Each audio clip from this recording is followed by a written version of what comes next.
Welcome to JH. In this guide, we will demonstrate how to transfer your Yahoo emails onto a USB flash drive using a few simple steps.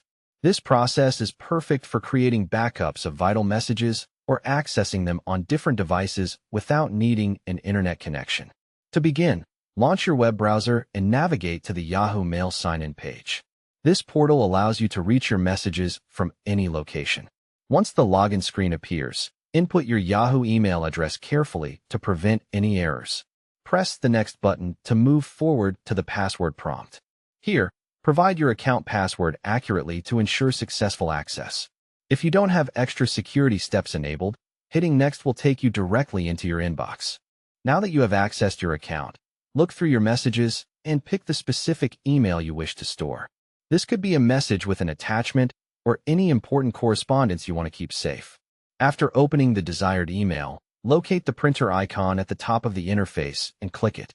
Rather than printing a physical copy, this function serves as the method for converting your email into a PDF file for external storage. When the print preview window appears, find the section labeled Destination. It usually defaults to a physical printer, so you must click the menu and choose Save as PDF instead.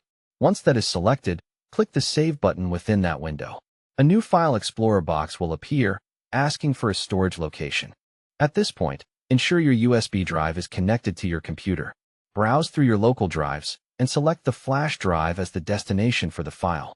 After choosing the correct path, click Save once more. Your email is now securely stored as a PDF on your portable drive. That completes the process of backing up your Yahoo Mail to a flash drive for easy portability.